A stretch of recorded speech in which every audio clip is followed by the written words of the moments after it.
On the show this week, we have Praveen Sinha, founder and managing director, Jabong.com. On online channels, you'll find price advantage, be it at a cheaper price or free delivery at your doorstep. So there definitely will be more value when you buy online. India has one additional advantage, and that is reach. In news, Robert Streb wins the McGlarry Classic and Michael Allen wins the Champions Tour AT&T Championship.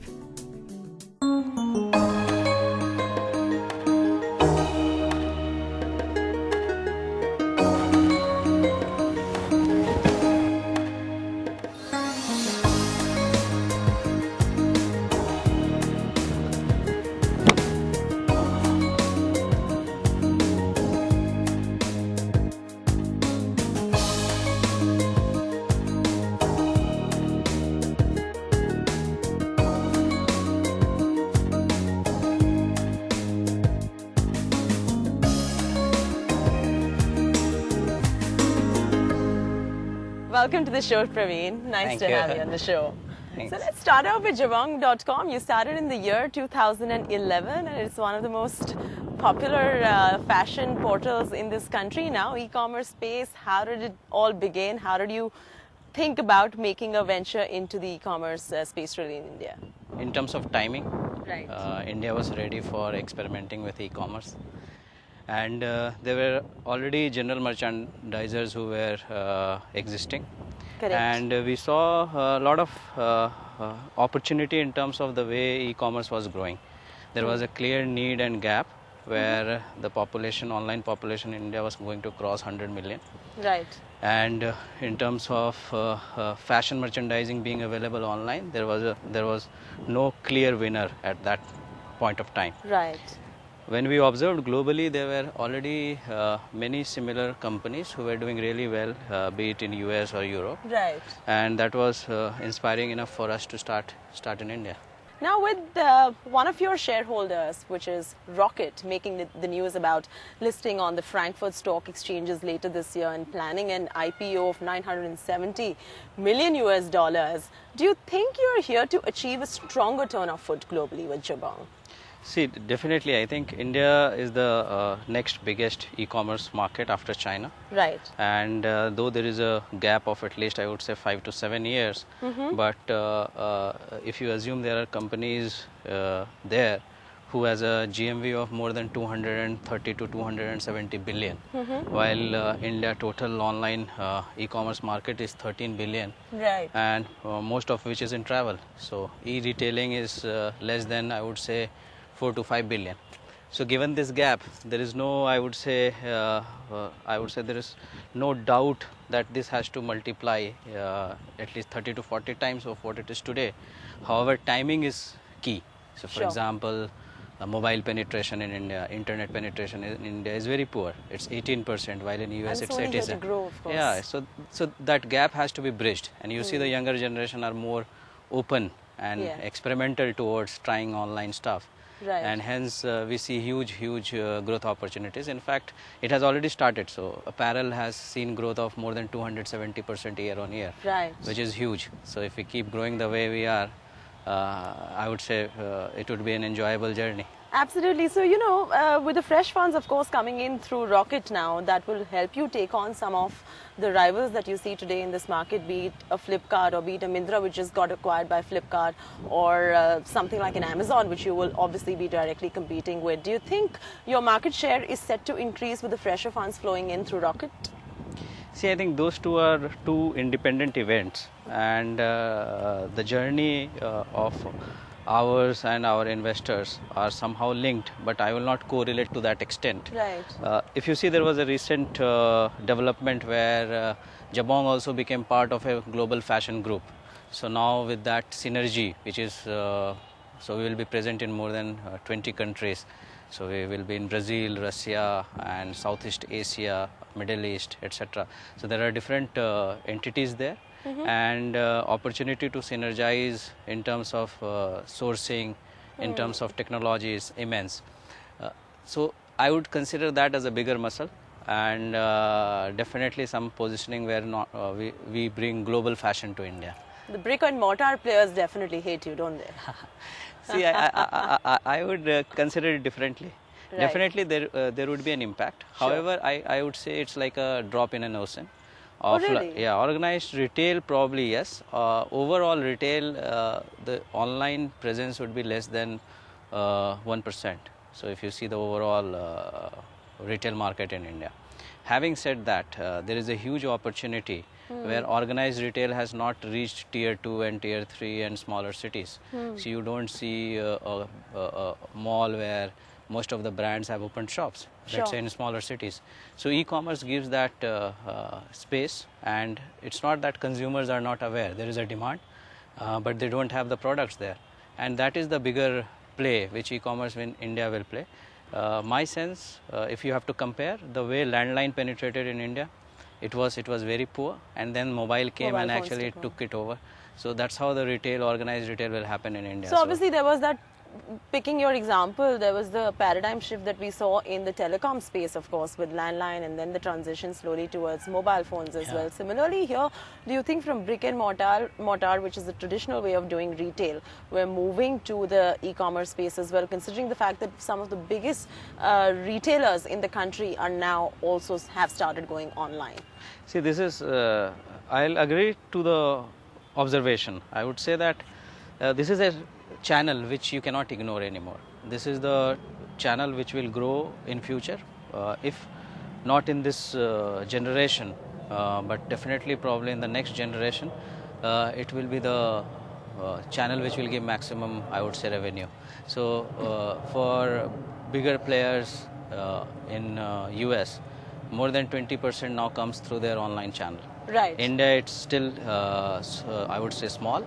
However, in 3 to 5 years it would be in 2 digits, and in 10 to 15 years it will be more than 20-25%. So definitely this channel cannot be ignored, and this gives you a huge advantage in terms of reach, access and convenience. Moreover, it's a modern technology, so a lot of features which offline retail has an issue with, this online actually gives you efficiency, be it fast inventory turnaround, no offline, I would say, real estate or retail shops and the sales staff. The only challenge which online faces is, I would say, feel and fit factor. Absolutely. And social buying angle, which with but that time also gets somewhere overcome by cash on delivery models as well. Exactly, right? And there are always ways. So for example, technology is now helping us in terms of recommending you the right size, etc. Right. And with time, people will get tuned to it, and they will be introduced to the new way of shopping, which we have already found. The difficulty is introducing an offline retailer to try it online. Once they have tried it, the repeat rate is really high. So I think this shows a lot of, I would say, strength in the fundamentals of this model. Interesting. On that note, I'll tee up and we continue our conversation. Sure.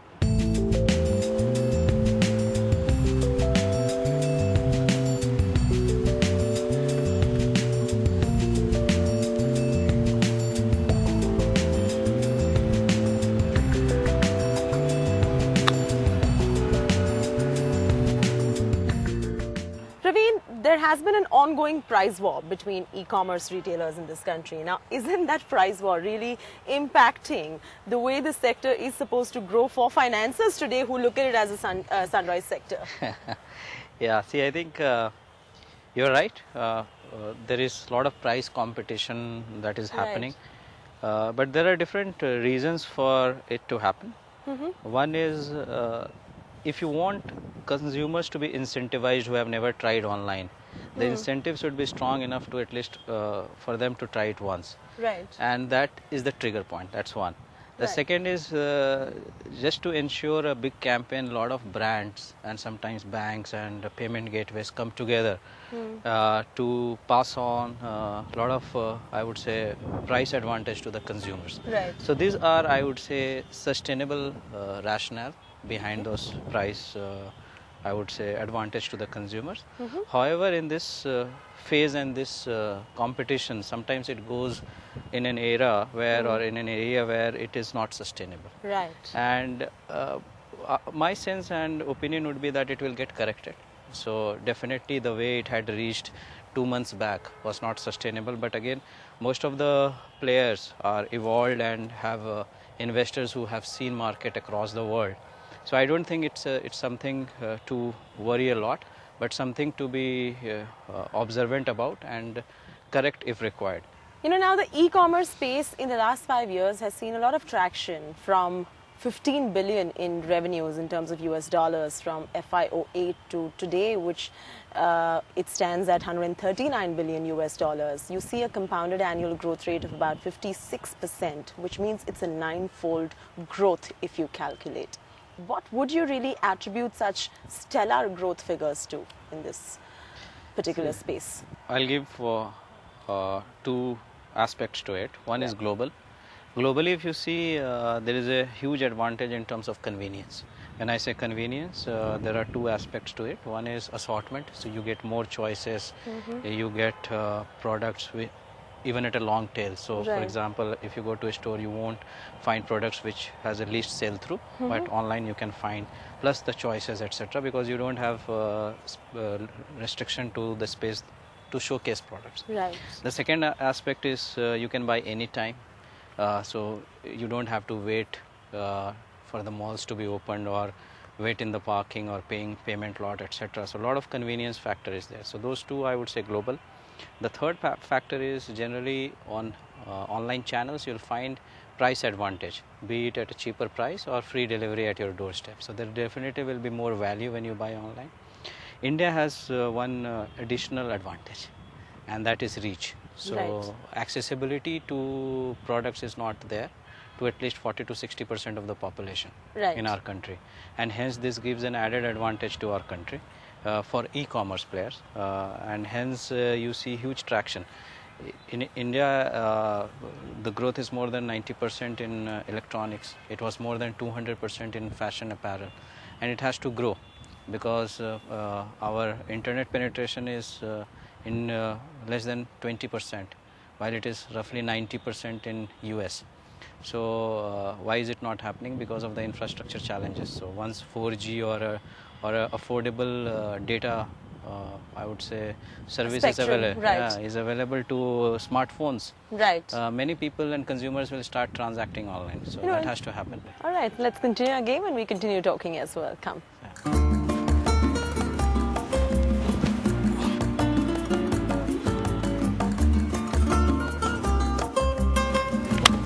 Brilliant! It's coming back. That's mind-blowing. Yeah, it has come back. Mind-blowing.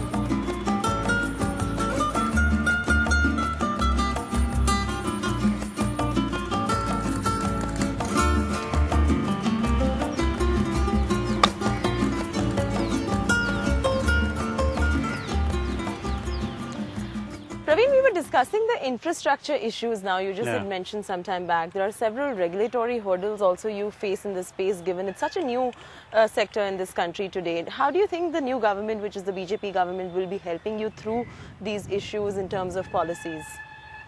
See, I think one of the biggest, I would say, surveys that can be done to businesses in India to come out with GST.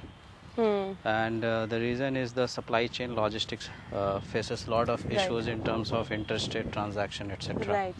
So that is from, this is more important both from operational perspective but also from consumer experience perspective, because many a times their products get stuck and they will not be, I would say, expecting such kind of delay because of regulatory reasons, and hence that's one area where I would consider to be a huge support. The second would be definitely what can be done to improve the overall infrastructure in terms of roadways, railways or airways. So there are thoughts which I hope gets implemented, that low frill airports which will reduce the cost of transportation, or goods train or special channel only for goods transportation. So those are the areas which would definitely help to, I would say, streamline the supply chain. To just share data with you, I would consider at least 20 to 30% of the population where our delivery cannot reach with the right service level. Because of the supply chain logistics. Because of those issues. So if those hurdles are solved, these consumers want it, but there are not good service provider Right. who will go and deliver the products. Right. And even if they deliver, there won't be cash on delivery, which those population will require the most. Absolutely. Because those would be in the remote areas.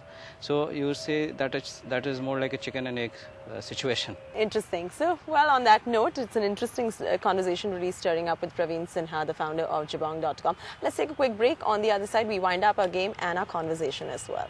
Take a break.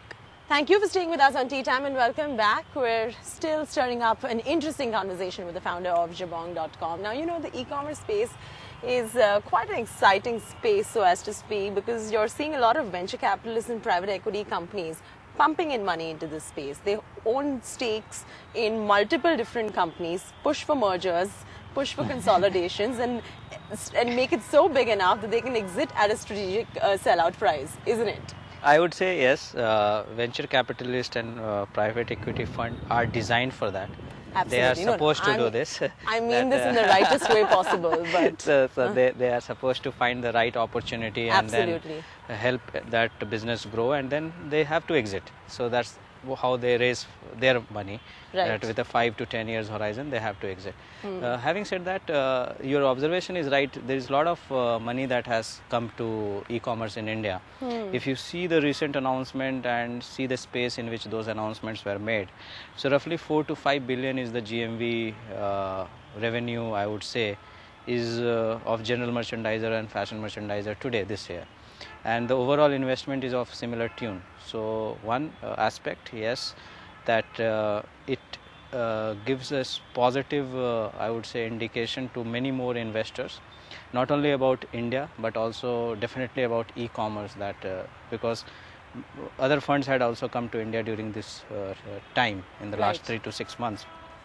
And definitely e-commerce is the favorite investment opportunity. Absolutely. And why? The reason would be, if you see, there are already proven models, and if you just compare, there are a lot of listing that is happening in US and Europe in the last 6 to coming 6 months, and most of these exits are in e-commerce, where companies had started from a very humble beginning of less than $1 million to being more than 200 billion, someone being more than 60 billion. And that kind of accelerated growth, I would find it very rare other than e-commerce. You will not find an industry which grows to from 1 million to 100 billion in 6 years time, barring few, but definitely multiple e-commerce companies you will find, be it from China, from US, from Europe, where they started with less than 100 million, but are in 5 years time they are more than 10 billion. And that's why you see India being the next biggest story. Many global venture funds and private equity have started showing interest in India. The new battle, of course, and the new debate, so as to speak, is the FDI in e-commerce. Yeah. What is your take on that? It has both pros and cons, but definitely... The cons obviously being that, you know, huge, obviously, threat to the brick and mortar players, of course. So again, my approach to is always that there is a solution around it, and we have to think through if there are challenges or if there are threats, how can we solve it. The biggest hurdle that a small player faces is working capital and capital to grow. They cannot open a store, let's say, in 10 other cities, because the opening cost and real estate cost will have a 2 to 5 years horizon to break even. Right. So how can they do it? But online platform gives them the opportunity to scale rapidly. So if that is the positive and strength of e-commerce. And negative, I would consider definitely there are ways to handle it. And there are already global players who have entered the market. My sense is that a business, if it requires fund, it should be enabled. How to do it can be debated, but stopping or killing the sector by not having the right policies and I would say proposals would not be good for the industry. Right. Now shifting focus a little bit on your entrepreneurial ventures, you're still an entrepreneur of sorts. While your days at IIM, you were in IIM Calcutta, sorry. Yeah. So while your days in IIM Calcutta as well, you founded a company, and it's still very close to your heart, I believe. Yeah, Let's go with that. I think Startups are like babies. Huh? So, Really? Yes. so yes, I started my first venture when I was doing my post-graduation. Correct. And it was more a technical product. It's called AquaBrim. So Right. it is into water automation, and coming from an engineering background, that was the first venture I entered. And definitely it's close to my heart because that's where I learned most of the trick of entrepreneurship. Right. And Jabong became the next one where I was already exposed to what startup looks like, and gave me a high level of confidence that I definitely enjoy being part of that team who wants to create something of impact. Interesting. Yeah. And so what is the new venture now? Because obviously you must be getting ants in your feet. You must be getting a little antsy about the fact that you want to do something new now, because that temperament will not go away, of course, of being an entrepreneur. Of course. I would say immediately, but definitely it's part of my plan. So I enjoy creating ventures. I enjoy being part of the team who is all passionate, and I feel the energy when they are around. So definitely my next move will again be to build something. But first, I would say first goal is to make Jabong really consistent in their leadership and stable. So that would be my immediate goal. It was very sweet that you told me offline as well, as soon as you came to the golf course, that if I had taken on to this game early on in my life, I would have been a golfer today. Yeah. I mean, you really like this game that much. Yeah, I enjoy. For example, whenever I am there, it's very you're not, I would say, you're calm, and you don't know how the time flies. Yeah. So, and that it's a similar feeling while I'm creating a venture. Right. So when you are with the right set of people, you don't know how the time has gone, and Right. you feel the kick out of it. Similar feeling. So I think if I had got introduced quite early, I would have taken this as a profession and not MBA. Your cousin is a pro. No, my brother-in-law, Your brother-in-law. Karan is He's a pro golfer. Pro golfer. And what about your wife? She does, but she's more She like belongs to a golfing family. You Yeah, said. she belongs to both. Her parents are into golf. Yeah, even her grandparents were into golf. So, Really? Yeah. All the more reason for you to start playing more frequently. Yes. You haven't really taken seriously to this game as yet, I believe. No, I have not taken that seriously. I Yeah. have taken Jabong very seriously today. Right, Yeah. but do you enjoy spending your Yes, time here? I on the love game? it. Yeah. Right, let's finish our game and we continue discussing more. Come. Lovely.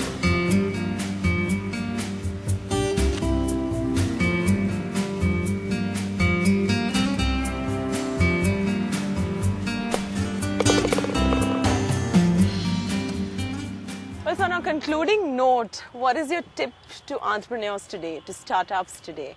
The first message would be that don't wait for conducive environment. Entrepreneurs are built for that. You have to go through challenging phases. Sure. And the second is don't keep waiting. Again, the similar message that it's like swimming.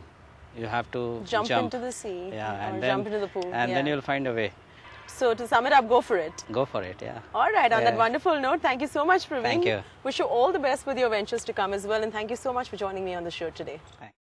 Well, it was indeed a pleasure to be chatting up with Praveen Sinha, the founder of Jabong.com. That's a wrap from me, Chaitanya Arora, this week. I will see you next week again. Until then, as cliched as I may always sound, may the sport be with you.